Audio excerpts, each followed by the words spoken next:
Tetapi menurut para medis, kanker itu perubahan sel normal menjadi tidak normal. Nah, kanker ini dia awalnya tumor. Nah, tumor sendiri dia ada dua. Ada tumor jinak, ada tumor ganas. Nah, tumor jinak ini dia pertumbuhannya lambat. Jadi kalau kita cuek, itu dikhawatirkan bisa jadi tumor ganas. Nah, pas tumor ganas itu baru kita bilang kanker. Jadi mungkin ada yang minta maaf, ada yang benjolan di tangan, di kaki. Kemudian dia bilang ini sudah dari SD, sudah dari SMP. Itu sarankan saja untuk periksa, cari tahu itu tumor atau pembentukan darah atau penumpukan darah. Harus dicek atau diperiksa. Kemudian tumor ganas itu sifatnya metastasis, maksudnya dia bisa pindah-pindah kemana saja di bagian yang ada sel, dia bisa hidup di situ, kecuali rambut dan kuku yang kita masih bisa potong pendek. Nah, selain itu dia bisa tumbuh atau hidup. Ini sedikit gambar. Benjolan seperti ini. Ini di belakang bahu. Ini bisa di kaki, bisa di tangan juga. Benjolan-benjolan seperti ini. Nah, ini di bagian belakang leher. Kemudian ini depan bahu. Nah, kita lihat sedikit apa saja faktor-faktor pemicu kanker. Nah, penyebab utama sampai sekarang belum diketahui pasti. Tapi yang bisa kita edukasi itu yang pertama, faktor genetik atau keturunan. Sehingga tadi di awal saya bilang kenapa harus periksa supaya cari tahu, karena faktor pemicunya salah satu adalah genetik atau keturunan. Jadi kalau kita yang punya benjolan itu kan kita bisa tahu, mungkin keturunan kita bisa pencegahan atau pengobatan dini. Karena genetik atau keturunan ini dia bukan menurunkan penyakit, tetapi menurunkan sel. Jadi contohnya mungkin ada ibu yang kanker payudara, anaknya itu bukan hanya berisiko kena kanker payudara saja, tetapi bisa juga kena berisiko kena kanker yang lain-lain. Nah, maksudnya di situ untuk faktor genetik. Kemudian kimia dan radiasi. Kimia ini asap-asap, asap rokok, asap kendaraan, asap pembakaran sampah. Nah, itu juga menjadi faktor pemicu. Kemudian radiasi barang-barang elektronik, HP, laptop. Jadi jangan kaget kalau kita istirahat, kemudian di samping kita itu ada laptop, HP, bangun badan terasa berat atau model meriang-meriang. Nah, itu radiasi dari barang-barang elektronik. Kemudian makan dan minuman yang mengandung zat karsinogen, bahan pengawet, bahan pewarna, pengenyang, ini di makanan-makanan siap saji, instan. Ya. Kemudian gaya hidup yang tidak sehat. Nah, ini stres, merokok, beralkohol, kemudian ada juga keterbatasan gerak atau bahasa gaulnya kami sekarang itu bilang mager, malas gerak. Nah, itu juga faktor, jadi faktor pemicu. Kemudian cara pengelolaan makanan yang salah. Nah, ini saya mau tanya sedikit, di rumah pengulangan pemakaian minyak goreng berapa kali biasanya? 2 kali. Ya? Boleh. Benar.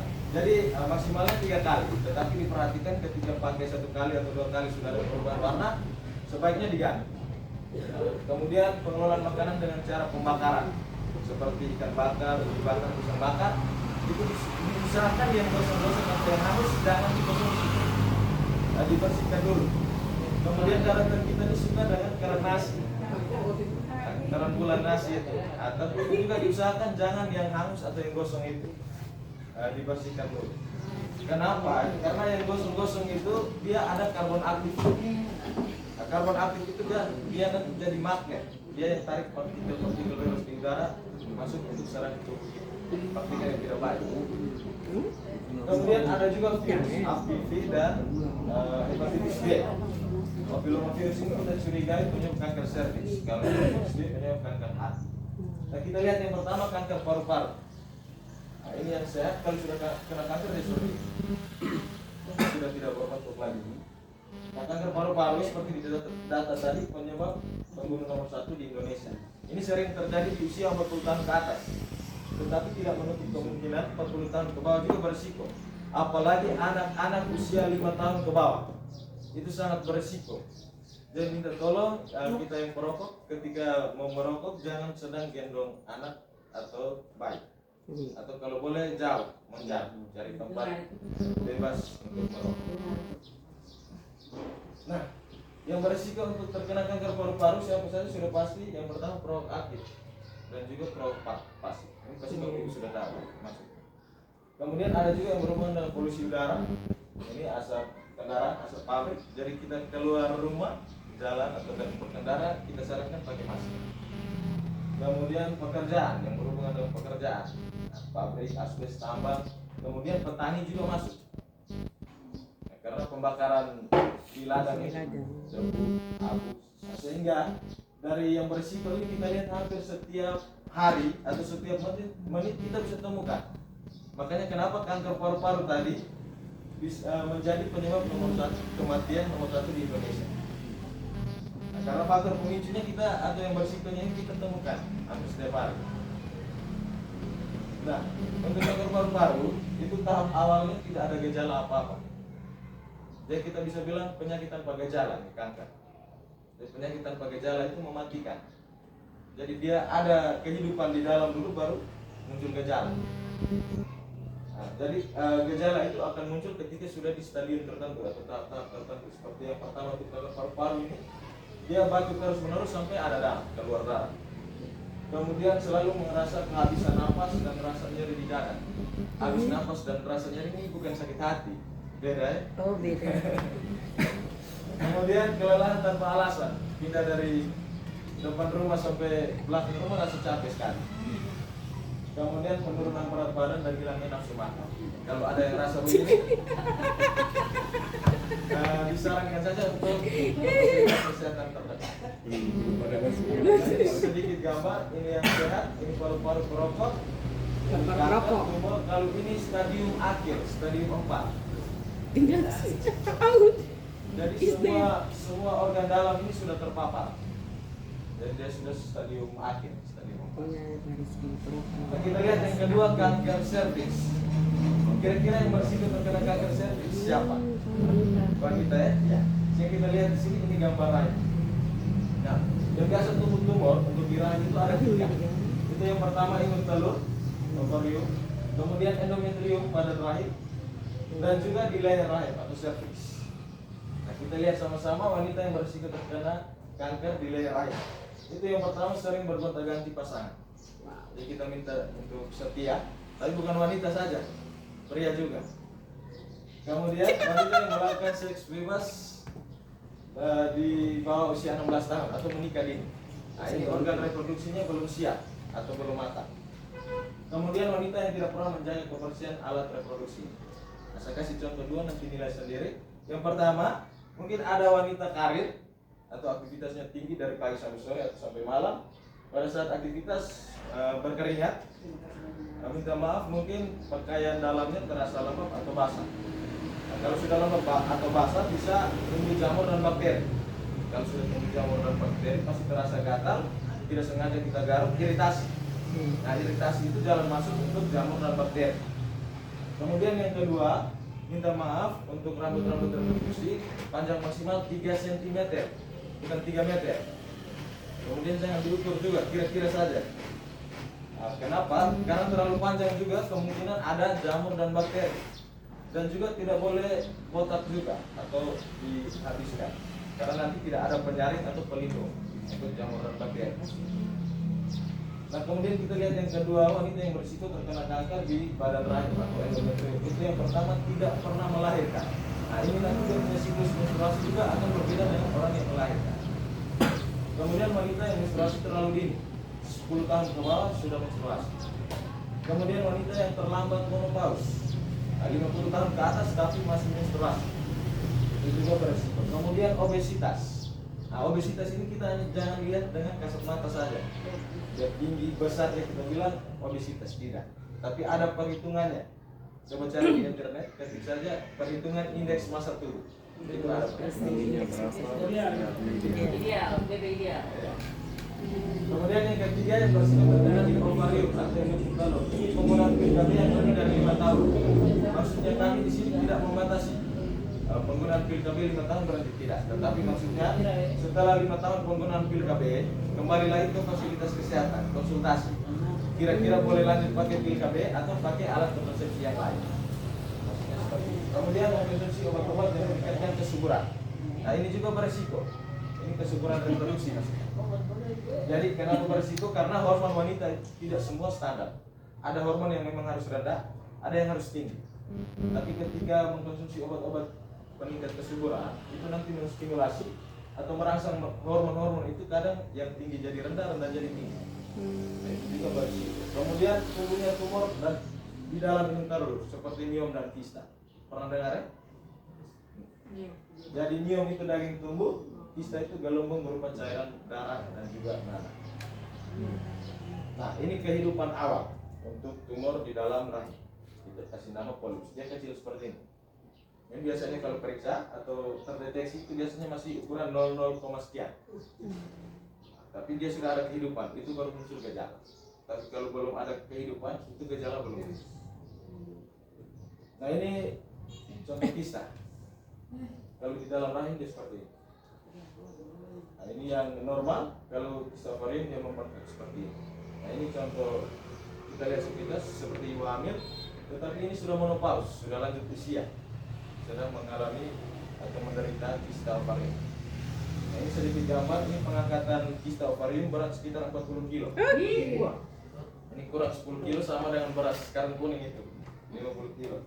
Ini terlambat penanganan saja. Kemudian ini berat sekitar 6 sampai 8 kilo. Nah, ini miom. Miom ini kemarin kami dilarang buka, entah benar atau tidak. Kami dapat cerita kalau ada sopir yang tidak sengaja konsumsi ini, makan ini. Nah, itu mereka pikirnya jadi ada ibu-ibu operasi angkat miom dari Pomere naik bus. Naik bus mereka lupa ambil. Nah, sopir mereka pikir daging merah. Jadi mereka bakar, minum dengan arak. Mantap. Itu cerita yang kami dapat di Bertira kemarin. Jadi kenapa saya cerita itu karena miom ini susah dibedakan dengan daging mentah atau daging merah itu.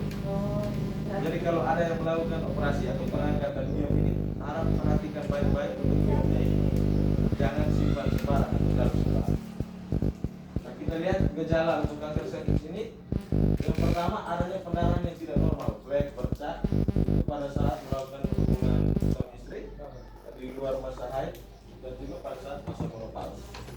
Kemudian adanya bau yang tidak sedap, sudah dengan cara macam-macam, pakai obat juga, tapi tetap tidak hilang. Kemudian rasa sakit setiap kali melakukan hubungan seksual, mengalami masa haid yang lebih berat dan lebih panjang daripada biasanya. Ini maksudnya yang kalau ideal dia 3-5 hari, tapi ini bisa sampai 12 atau 14 hari, bisa 2 minggu. Kemudian iritasi di sekitar alat kelamin. Nah, ini kalau misalnya ada yang curhat, ada yang cerita atau alami, sarankan saja untuk langsung periksa. Cara periksanya di sini ada 2. Yang pertama pap smear dan juga IPA. Pernah dengar? Pernah ya? Iya, kalau di puskesmas sekarang sudah ada IPA. Di desa. Kalau pap smear itu seperti ini diambil sampel dari dalam rahim, kemudian diamati. Kalau itu pakai visual asam asetat, jadi ditetes asam asetat itu di mulut rahim, kemudian diamati perubahan warna. Nah, itu dia seperti ini. Kalau normal dia masih normal, masih biasa. Kemudian kalau sudah mulai infeksi, positif, bahkan sampai kanker, itu dia perubahan warna seperti ini. Sedikit gambar. Nah, kita lihat kanker payudara. Nah, ini kira-kira yang berisiko siapa saja? Wanita, laki-laki Juga. ya. Atau laki-laki tidak ada? Laki-laki juga. Ya, jadi laki-laki perempuan bisa kena. Tetapi persentasenya paling tinggi, paling banyak itu di perempuan. Nah, sehingga kita lihat di sini wanita yang berisiko terkena kanker payudara itu melakukan penurunan berat badan atau diet di usia-usia pasca menopause. Jadi umur 48, 49 atau bahkan 50 diusahakan jangan diet dan melakukan penurunan berat badan. Kemudian adanya riwayat keluarga. Nah, ini faktor genetik tadi. Kemudian ketidaksimpanan hormon dan juga faktor reproduksi itu seperti menstruasi di bawah 10 tahun, gangguan kesuburan atau tidak pernah melahirkan, kemudian melahirkan anak pertama di usia lebih dari 35 tahun, dan juga menopause lebih dari 50 tahun, kemudian pemakaian kontrasepsi oral dalam waktu yang lama. Nah, oral ini maksudnya dikonsumsi melalui saluran pencernaan, kita bilang oral. penggunaan obat. Nah, kemudian ada juga yang setelah melahirkan tidak menyusui sama sekali, atau ada yang setelah melahirkan menyusui hanya dengan sebelah payudara saja, kiri atau kanan saja. Nah, itu juga beresiko. Kenapa? ASI itu dia harus keluar. Kalau tidak keluar terjadi penumpukan. Kalau sudah penumpukan, di situ beresiko untuk terkena kanker payudara. Nah, kemudian gejalanya yang pertama itu adanya benjolan di bagian payudara. Ada bintik-bintik dan kutil-kutil di kulit payudara. Ini kalau di laki-laki biasanya kita cuek. Kita pikir jerawat biasa yang naik atau yang tumbuh. Satu hari ada atau 2 hari ada, kemudian hilang lagi. Nah, kemudian muncul lagi. Kalau hilang muncul begitu, periksa saja atau cari tahu atau konsultasi di fasilitas kesehatan terdekat. Kemudian rasa gatal yang amat sangat di bagian kulit luar atau di bagian dalam. Ini rasa gatal yang dimaksud, minta maaf, mungkin pakai BH atau ini terlalu kecil atau sempit, pas lepas pasti rasa gatal. Tapi bukan seperti itu. Jadi rasa gatal ini tidak tahu dia dari dalam atau dari luar. Kemudian rasa panas di area payudara. Nah, kalau sudah gatal, panas pasti kita garuk. Nah, itu mulai muncul bintik-bintik merah. Seperti bintik panas tapi dia agak lebih besar lagi sedikit. Kemudian keluarnya cairan selain ASI. Jadi selain ibu menyusui, kalau ada keluar cairan, itu langsung periksa. Sarankan untuk periksa. Nah, ini sedikit gambar. Ini sudah melakukan operasi, tetapi tidak memperhatikan pola hidupnya, pola makan dan juga kebersihan, sehingga tumbuh jamur dan bergeris sampai menghitam seperti ini. Nah, ini perhatikan, ini payudara laki-laki. Jadi kalau sudah kena di laki-laki, itu dia pertumbuhannya sangat cepat. Nah, ini hanya butuh waktu 1-2 minggu dia besar seperti ini. Karena payudara laki-laki itu kecil, tipis. Jadi pertumbuhannya sangat cepat. Nah, ini pada perempuan. Ini sudah seperti kembang kol. Nah, ini terlambat penanganan juga. Nah, kalau ini sudah operasi, tetapi saya mau katakan, sekalipun sudah operasi tidak menjamin orang itu bebas dari namanya kanker ini. Kenapa? Karena kanker ini dia ada akar. Sama seperti kita cabut rumput, tidak sampai akar itu rumput bisa tumbuh lagi. Jadi ini ketika sudah operasi itu harus betul-betul diperhatikan pola makannya, pola hidupnya, kebersihannya. Kemudian orang yang merawat juga harus betul-betul diperhatikan kebersihan. Jadi setelah operasi itu masih ada faktor risiko untuk tumor itu muncul lagi. Nah, ini cara mendeteksinya itu dengan mamografi dan juga skema sadari. Nah, mamografi itu seperti ini hanya bisa untuk perempuan. Seperti ini, nanti hasilnya kita bisa lihat. Kalau normal dia bersih seperti ini. Kalau sudah mulai tanda itu ada bintik begini. Kalau kanker dia sudah kalau area payudara. Nah, ini skema sadari. Nah, ini kalau lupa ketik saja di internet ada skema sadari. Ini bisa dilakukan di rumah pada saat waktu luang, sesudah mandi atau sebelum mandi, itu juga bisa dilakukan. Mungkin Bapak Ibu duduk saja, nanti saya sendiri yang ini saya jelaskan sedikit. Jadi pertama sekali itu kita depan cermin untuk melakukan skema sadari ini. Setengah berpakaian dari pinggang sampai bahu. Kemudian langkah pertamanya angkat kedua tangan ke atas, betul-betul angkat. Minta maaf supaya payudara ikut terangkat. Nah, kita amati apakah ada kemerahan atau bentuk-bentuk menonjol. Nah, itu kita amati. Kemudian kedua itu tangan di pinggang. Nah, itu juga sama, kita amati. Nah, dan yang ketiga itu tekan dari atas ke bawah. Tekannya seperti kompres, pelan-pelan sambil rasa. Minta maaf, ada itu orang benjolannya ke dalam. Benjolannya ke dalam atau tumor itu dia ke dalam. Seperti orang tiroid juga. Orang tiroid itu ada yang keluar, ada juga yang ke dalam. Jadi yang ke dalam ini betul-betul dirasakan. Merasakan, itu tekan pelan-pelan merasa ada benjolan atau penumpukan di situ. Kemudian yang keempat itu gerakan melikat, pelan-pelan sambil rasa juga. Nah, yang kelima itu tekan dari area payudara ke depan putih. Selain ibu menyusui, kalau ada keluar cairan itu langsung periksa.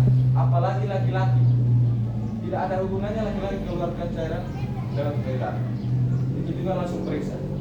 Nah, yang mana ke-6 ini dengan posisi berbaring.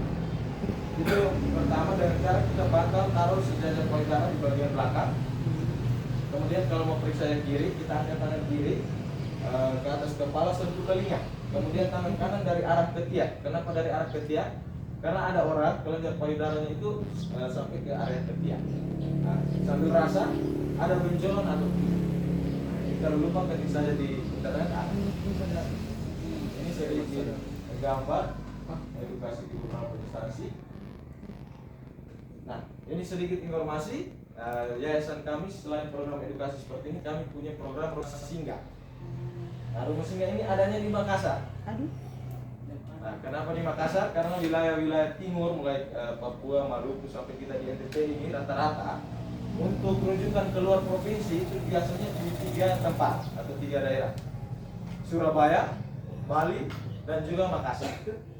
Nah, jadi sedikit informasi mungkin ada keluarga atau ada orang-orang yang punya BPJS dapat rujukan ke Makassar, kurang mampu kemudian bingung tinggal bagaimana, makan bagaimana, atau karena keluarga di sana tidak ada, transportasi juga. Nah, itu bisa hubungi kami untuk ke rumah singgah ini. Nah, rumah singgah kami ini sekarang dalam proses perbanyakkan kamar-kamar dari 10 sudah sampai ke 50 sekarang. Jadi sudah ada yang di rumah singgah, tetapi ada juga yang masih antri. Nah, itu karena kanker ini semakin marah. Jadi sudah ada yang di rumah singgah, tapi ada yang masih antri. Nah, jadi nanti kalau misalnya ke rumah singgah ini nanti difasilitasi 3 kali sehari makan, kemudian bolak-balik ke rumah sakit untuk transportasi dan juga tempat tinggal rumah singgah. Jangan takut, pasien bisa bawa maksimal 2 pendamping untuk bisa dapat fasilitas. Ini sedikit informasi saja. Sampai sini saya mau tanya, kira-kira kanker bahaya atau tidak? Bahaya. Bahaya. Jadi sepakat kita cegah atau kita obati? Cegah. Cegah ya? Oke. Karena sepakat cegah kita lihat sama-sama kira-kira masih sepakat tidak. Nah, cara menghindari itu ada 2, dari luar dan dari dalam. Nah, tapi dari luar ini hanya butuh niat saja. Tetapi setelah kami melakukan edukasi seperti ini, ternyata niat ini mahal sekali. Lebih mahal dari pengobatan. Orang-orang lebih bilang pengobatan murah, niat yang mahal. Jadi ketika sakit dulu baru orang bilang, demi kesehatan jadi harus. Itu yang kita harus rubah di situ. Jadi sebaliknya kita lakukan pencegahan, niat itu yang lebih murah. Nah, yang lebih mahalnya itu pengobatan. Nah, dari luar ini seperti lakukan pola makan yang sehat dan teratur. Itu kan seperti jangan tunggu badan keringat dingin atau sampai gemetar dulu baru makan. Nah, kalau sudah keringat dingin atau gemetar, pada saat sendok mau makan juga jangan seperti gunung boleh. Kenapa? Karena orang lambung itu bukan hanya tidak makan atau belum makan, tetapi makan kekenyangan juga bisa menyebabkan sakit lambung. Kemudian konsumsi makanan yang berserat tinggi seperti buah dan sayur. Nah, ini kita butuh antioksidan dari buah dan sayur. Kemudian hindari makanan yang berlemak tinggi.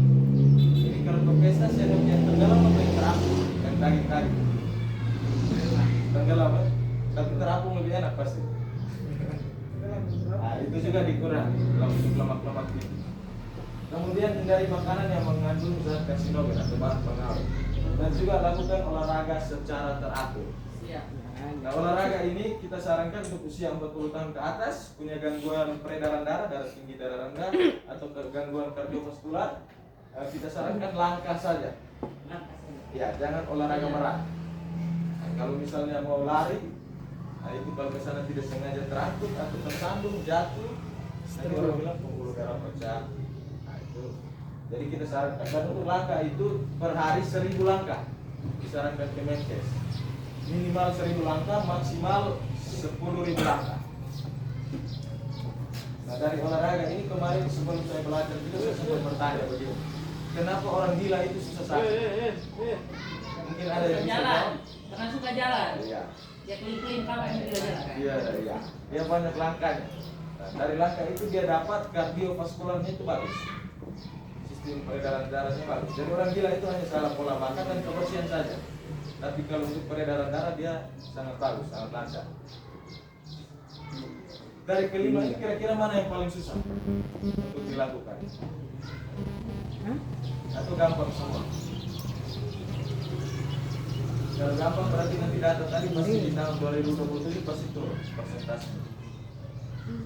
Gampang ya? Bisa ya? Bisa. Iya, bisa semua. Nah, tetapi yang paling susah menurut survei yayasan itu yang keempat. Hindari makanan yang mengandung karsinogen atau bahan pengawet. Susah le. Karena bahkan dari sayur hijau atau buah-buah saja pun bisa ditemukan bahan-bahan pengawet. tapi itu hanya beberapa waktu saja. Tidak semua. Kalau misalnya dari luar ini susah, ada yang dari dalam, tapi dari dalam ini butuh biaya. Itu dalam cara suntik HPV dilakukan 3 kali selama 6 bulan. Bulan pertama, bulan kedua, dan bulan ke-6. Dan di sini bisa SD itu ya. Di kelas 5, kelas 6 pernah suntik ini. Ya, pernah ya? Iya. Jadi saking maraknya kasus kanker ini, program pemerintah menggratiskan suntik HPV ini untuk anak-anak usia 13 sampai 15 tahun. Itu biasanya di kelas 5, kelas 6. Atau bahkan ada juga di kelas SMP baru dapat suntik. Nah, jadi kita yang mau suntik sendiri selain usia itu kita bayar sendiri. Mahal ya. Jadi 1 kali suntik, informasi yang kami dapat kemarin di Larat itu 1.500.000. Wow. Mahal. Nah, kalau kita 3 kali berarti kali 3 4.500.000. Kira-kira itu mahal atau murah? Murah kalau untuk kesehatan. Murah ya, dia variasi loh. Ada yang bilang murah, ada yang bilang mahal. Tapi saya mau tanya lagi, berarti sehat ini sebenarnya murah atau mahal? Sebenarnya murah kalau memang kita betul-betul. Iya. Tergantung dompet. Tergantung dompet. Iya. Tergantung gaji. Iya, iya. Jadi sebenarnya sehat ini murah sekali. Murah sekali. Kalau saya dibeliin, Menurut kita ya. Yang mahal ya, yang mahal itu ketika kita sudah sakit. iya, Jadi sakit, pengobat. sakit yang mahal, sehat itu yang murah. Ah, betul. Tetapi kalau kita yang masih sehat-sehat, pencegahan susah sekali. Niat susah sekali untuk mau jadi sehat. Tapi ketika sudah sakit, baru kita ada niat untuk mau sehat. Dan rasa badan berat dulu baru saya olahraga sedikit sekarang dulu. Badan saya berat sedikit. Tapi seharusnya itu dilakukan ulang. Dalam keadaan sehat itu dilakukan terus. Maksudnya itu untuk niat. Jadi jangan tunggu sakit baru kita mulai cari solusi untuk mau sehat. Supaya hidup sehat. Nah, kalau misalnya ini mahal, kita ada yang murah. Tetapi murah ini butuh tahan dan sabar. Itu dengan cara mengkonsumsi tumbuhan alamiah dengan zat anti kanker. Dia ini samanya seperti kemoterapi. Tahu ya kemoterapi? Yang memblokir pertumbuhan sel kanker, mengaktifkan perkembangan sel kanker, kemudian mematikan sel kanker tanpa merusak dari sel normal di sekitar. Nah, ini tumbuhan. Jadi ini kami perkenalkan saja karena memang sudah ada kajiannya. Sudah dilakukan penelitian oleh Dini Hermanto ini, ditemukan zat anti kanker itu bisa menghambat perkembangan kanker itu dari 78 sampai 86%. Dia seperti itu. Nah, ini ada yang bilang temu lawak, ada yang bilang temu kunyit putih. Nah, ini namanya temu putih. Saya punya di sini bahasa daerahnya tombol putih. Ya, ya. Temu putih. Jadi bedanya itu dengan kunyit agak mirip dengan kunyit putih, dia bisa bedakan dengan kunyit putih. Dan kunyit putih dia punya daun itu dia hijau semua. Nah, kalau ini dia daunnya bagian tulang atau tengah ini dia merah sampai keunguan. Nah, kemudian bunganya, kalau kunyit putih dia warna putih. Kalau ini pink pekat sampai keunguan. Dan juga rimpang ini dia seperti jahe, tapi versi gemuk. Dan jahe itu kan ketika dia sudah matang, tapi dia ceper maksudnya. Tapi yang ini dia agak bulat sempurna, gemuk. Kalau kita belah dia punya rimpang, itu sama seperti wortel. Dia ada lapisan-lapisan di kanan. Untuk temu putih ini kita tidak sarankan konsumsi langsung atau rebus rimpang.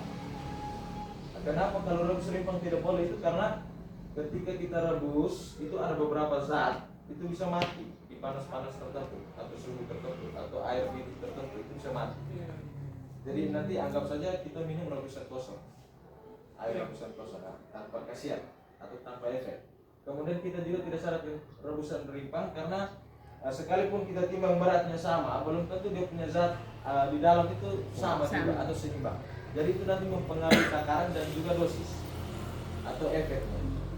Nah, jadi mungkin hari ini kita minumnya dosis pas, mungkin besok bisa dosis turun atau dosis rendah. Jadi itu kita tidak sarankan. Yang kami sarankan itu dalam bentuk serbuk untuk temu putih ini. Nah, cara buat serbuknya itu saya sedikit cepat saja, boleh bro. Nah, untuk sedikit membuat serbuknya itu kita tunggu dia harus umur 2 tahun dulu. Tunggu 2 tahun. Kemudian kita ambil rimpang, cuci bersih, kita jemur di bawah sinar matahari, iris dulu, iris kecil. Tapi kita hanya pakai yang bagian dalam ini. kelihatan ya dia punya lingkaran. Hmm. Nah, kita hanya pakai bagian dalam, bagian luar ini kita sisihkan saja atau buang. Nah, kemudian kita jemur di bawah sinar matahari boleh, tapi tutup kain. Kita sarankan kain hitam karena penyerapan uap dan panasnya bagus untuk kain hitam. Nah, kalau sudah kering, blender atau tumbuk. Nah, setelah dia sudah sedikit halus, kita ayak dulu, ayak lagi supaya seragamkan dia punya ukuran. Karena ukuran itu mempengaruhi takaran. Jadi kalau kita beli herbal dalam bentuk serbuk itu harus perhatikan, dia harus betul-betul serbuk. Jangan ada yang gumpal-gumpal itu juga mempengaruhi takaran atau dosis tadi. Nah, jadi dia harus betul-betul serbuk. Nah, nanti kita ayak lagi, nah itu supaya dia ukurannya seragam sama seperti bubuk kopi. Jadi tidak ada penumpukan serbuk. Nah, setelah itu cara seduhnya, nah, kita ambil 1 sendok teh, 1 sendok takar ini. Larutkan di air kurang lebih 250 ml air. Nah, kira-kira seperti gelas aqua. Ya, gelas aqua kan dia ukuran 240 ml. Nah, kurang lebih seperti itu. Kemudian jangan pakai air mendidih, air panas mendidih atau air dingin. Pakai air hangat. Nah, air hangat ini juga kadang kita bilang air hangat termos. Hangat termos beda. Dia harus lebih hangat lagi. Tapi air termos itu dia masih terlalu panas dulu. Nah, kemudian aduk, kalau memang dia ada ampas boleh disaring. Ada ampas terlalu banyak boleh disaring. Baru diminum. Nah, siapa saja yang boleh minum? Nah, minta maaf mungkin ada yang punya garis keturunan. Nah, itu boleh. Dia minum untuk pencegahan. Itu dia minum selama 3 bulan. Minumnya 1 kali sehari. 1 kali sehari sebelum tidur atau sesudah makan di malam hari. Nah, kenapa harus 3 bulan? Nah, itu karena regenerasi sel. Dibutuhkan waktu selama itu. Kemudian untuk yang positif miom, kista atau tumor itu boleh, tapi minumnya 2 kali sehari. Tapi kalau sudah terlalu parah boleh 3 kali sehari. Nah, itu minumnya sampai kapan? Sampai sembuh atau betul-betul hilang. Tapi kita sarankan ketika mau konsumsi temu putih, awalnya itu periksa dulu, cek dulu ukurannya berapa. Setelah konsumsi 2 minggu atau sebulan rutin untuk periksa terus biar pantau apakah perkembangannya membaik atau memburuk. Tetapi ini dipastikan membaik. Nah, kemudian di kami farmasi bilang kontraindikasi. Nah, jadi orang-orang tertentu tidak boleh konsumsi temu putih ini. Itu yang pertama, ibu hamil karena nanti mempengaruhi perkembangan janin. Kemudian ibu menyusui karena takut asinya pahit. Nah, nanti mengganggu pencernaan bayi. Kemudian anak-anak usia 5 tahun ke bawah. Nah, itu takutnya nanti dia ada reaksi, nanti kita lihat sama-sama. Kemudian orang yang punya riwayat kardiovaskular atau yang pasang di jantung. Nah, takut dia punya jantung berdebar lebih cepat. Nah, setelah dilakukan penelitian didapat juga beberapa senyawa lain, flavonoid, tannin, saponin. Itu bisa untuk 9 keadaan ini: makronis, kolesterol darah tinggi, diabetes, asam urat, andaian, sinusitis, tahu ya sinusitis? Ya, sinusitis, nyeri haid yang tidak normal, dan juga stok putih. Jadi selain untuk zat anti kanker juga bisa dipakai untuk ke-9 keadaan. Nah, untuk ke-9 keadaan ini untuk konsumsinya itu dengan cara atau dengan seperti orang-orang yang pencegahan. Jadi hanya 1 kali sehari selama 3 bulan tadi. Jadi diusahakan rutin, jangan putus-putus atau jangan ada jeda. Nah, ini reaksi temu putih. Nah, reaksi ini bukan efek samping. Nah, jadi kalau misalnya kita minum temu putih, kalau ada, kita belum tahu ada tumor atau kanker. Kalau rasa nyeri sekali, nah itu minta tolong periksa. Ada tumor di situ atau kanker. Kemudian kepala pusing. Nah, ini untuk orang-orang yang darah tinggi atau yang kolesterol juga. Kemudian sering buang air kecil untuk orang diabetes. Keluarnya lebih banyak cairan atau lendir untuk orang-orang keputihan atau orang menstruasi.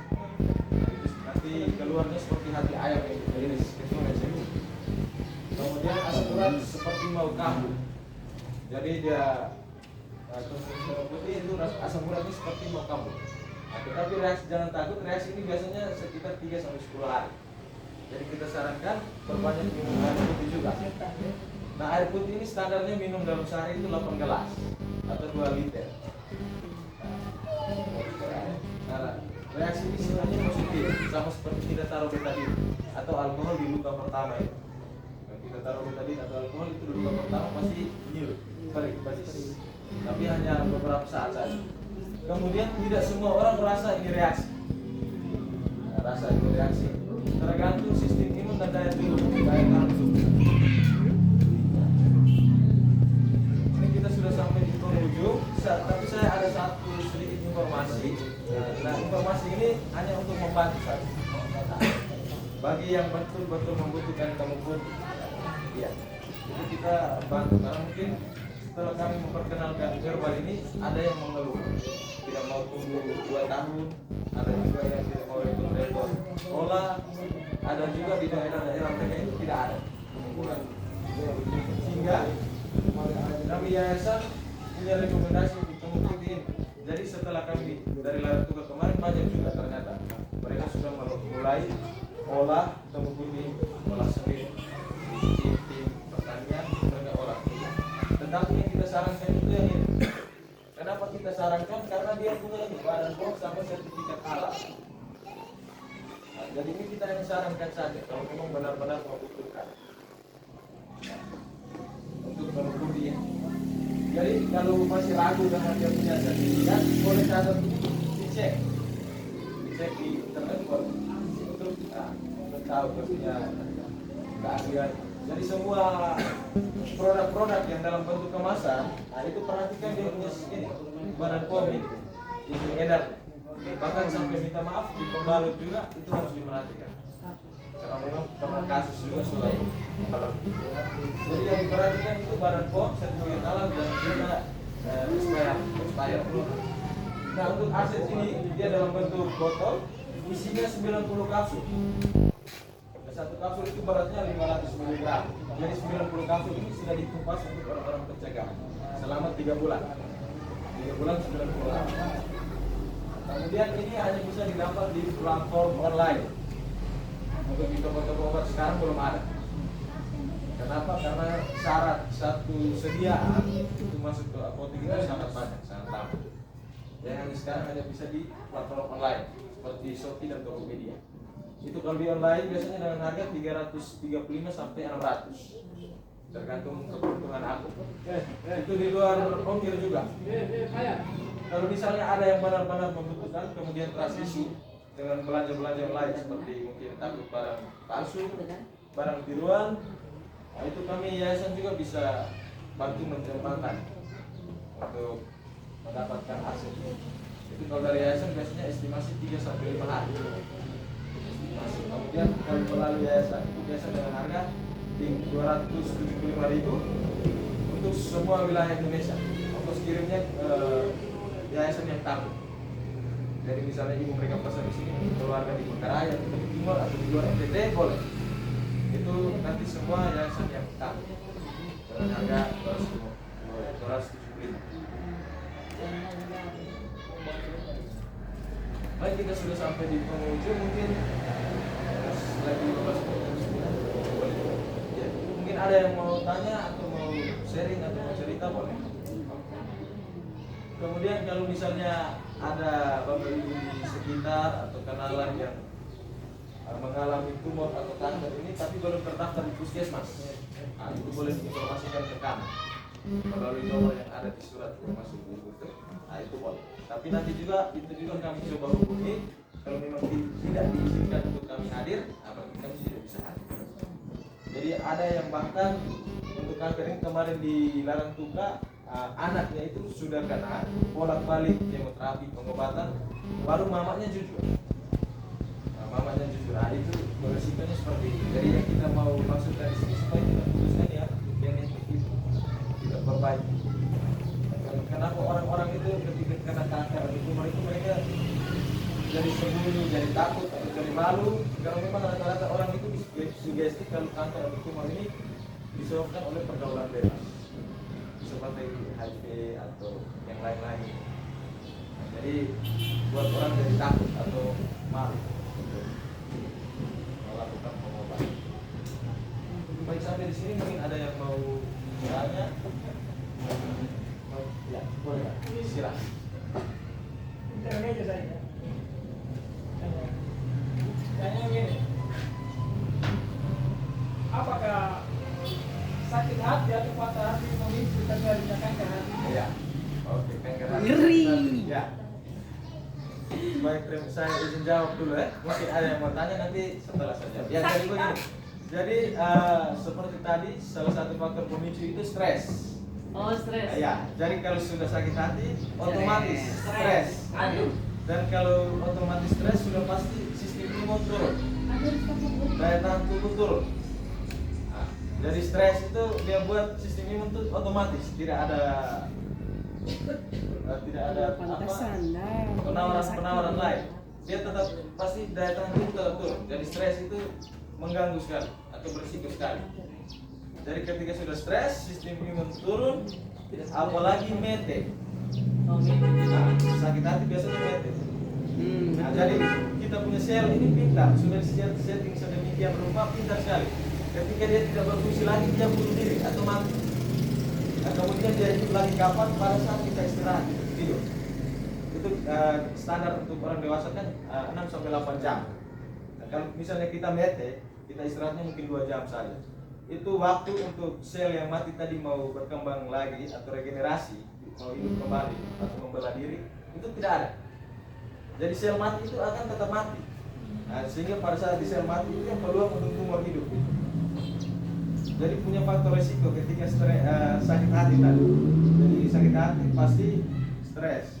Nah, stres pasti sistem imun turun. Kemudian sudah pasti begadang atau mete. Nah, kalau sudah begadang atau mete, sel mati tadi tidak bisa regenerasi atau tidak bisa hidup kembali. Nah, itu sangat beresiko. Jadi sakit hati harus bisa dikontrol. Tambah lagi makan banyak juga kalau stres biasa. Iya. Kalau makan banyak, Sedikit, tidak nafsu makan, kalau makan banyak. iya. Kalau makan banyak biasanya ke perempuan. Perempuan ya. Karena kita lihat tadi itu Perempuan lebih stres banyak makan. faktor hormonal. Jadi kenapa kanker atau tumor ini sering lebih banyak di perempuan? Karena faktor hormonalnya lebih banyak di perempuan. Hormonnya itu. Jadi sekarang gaul-gaul masa gaulnya orang bilang kemudian itu. Nah, itu hormon tidak stabil. Kalau ketika hormon bagus, semangat sekali. Iya. Ceria, senyum. Tapi kalau hormonnya Tidak ada apa-apa juga senyum. ya, hormonnya tidak bagus ya itu. Resikonya kadang marah, kadang murung. Iya. Itu faktor hormonal untuk wanita. Mungkin itu karena terjawab. Sebagai kakak boleh. Ya, mungkin ada lagi yang mau bertanya.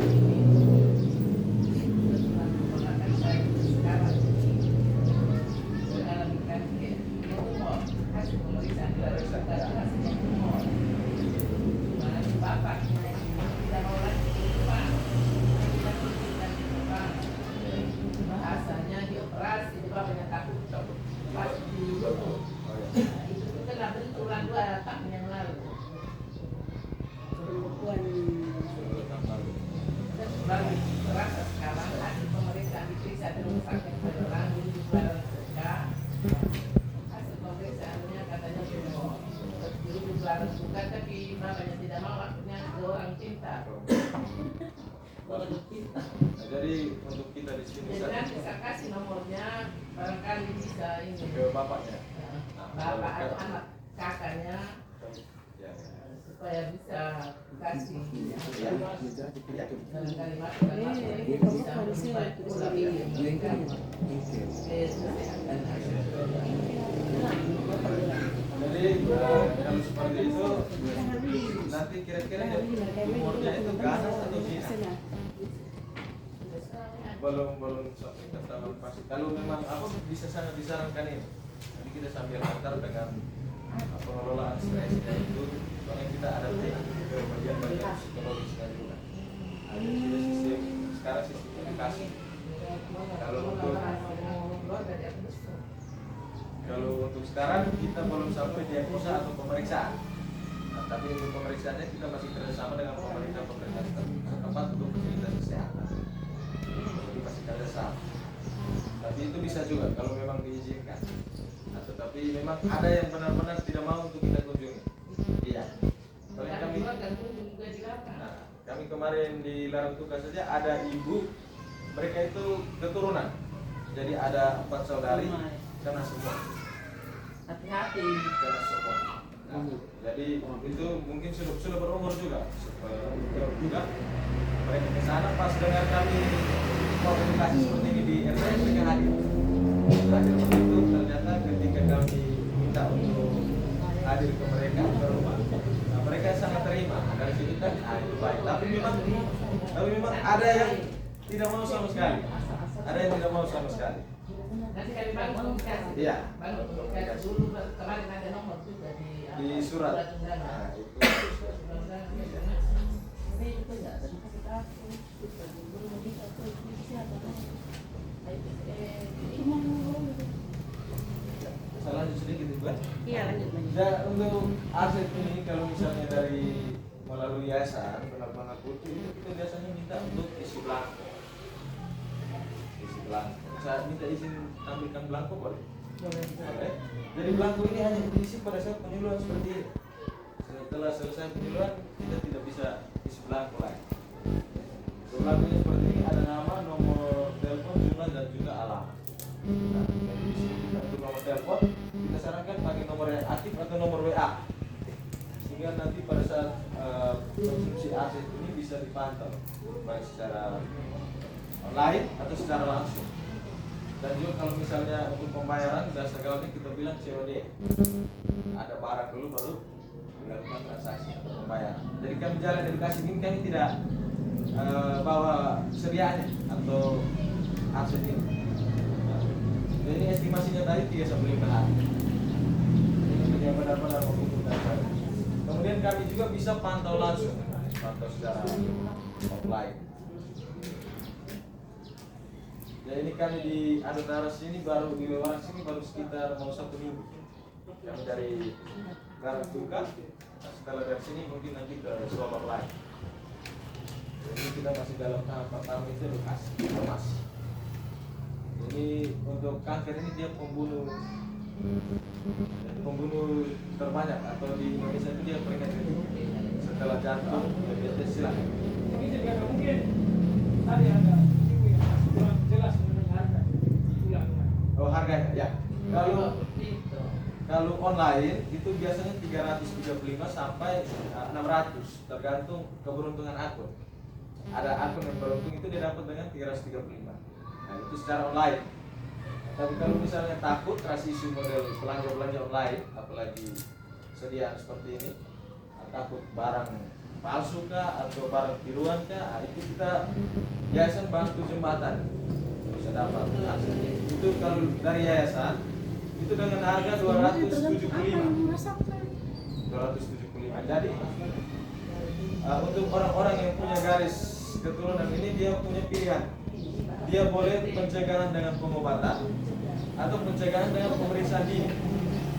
Nah, kalau untuk pola hidup atau lifestyle itu fleksibel, itu memang harus. Jadi untuk pilihannya boleh dengan pengobatan, boleh dengan pemeriksaan dini. Jadi pemeriksaan dini mungkin rutin setiap tahun periksa atau setiap bulan periksa. Kalau untuk pengobatan, apalagi untuk ini hanya kalau misalnya pencegahan dia minum 3 bulan. Berarti 3 bulan itu habis berhenti.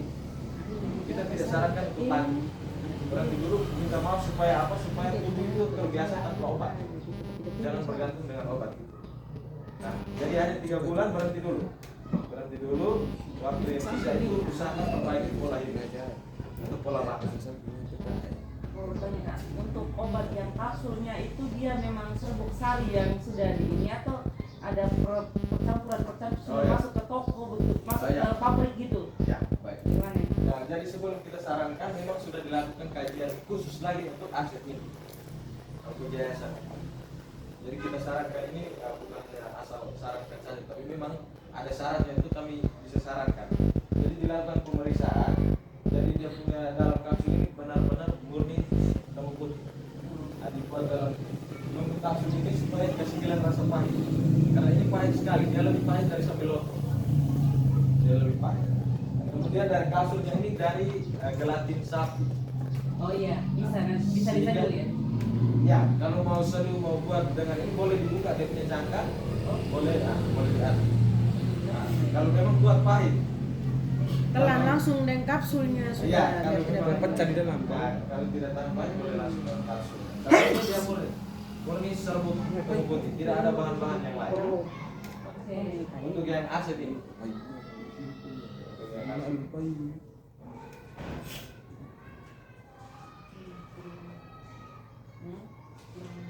Apakah yang dijual di Kupang juga ada di rumah sakit Yohanes?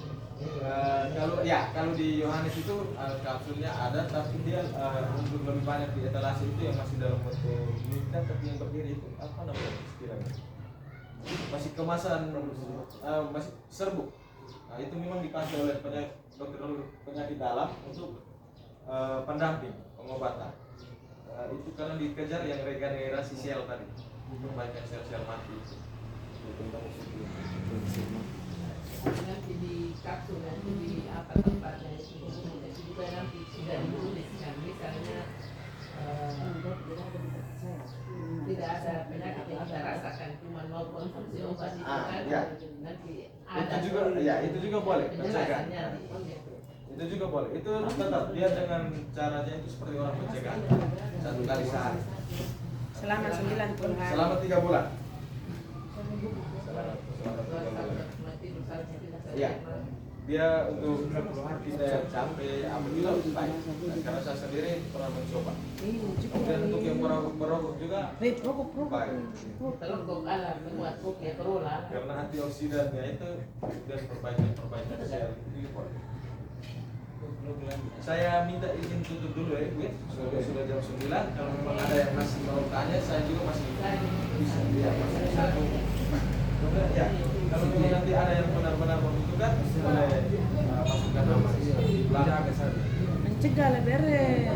Saya minta izin sambil tutup dulu ya. Iya, silakan. Baik, terima kasih Bapak Ibu semua sudah Iya, silakan deh. sabar mendengarkan edukasi dari kami. Rasa informasi ini penting, minta tolong untuk diinformasikan ke keluarga, saudara-saudara atau orang-orang sekitar. Kami doakan semoga Bapak Ibu semua sehat selalu. Amin.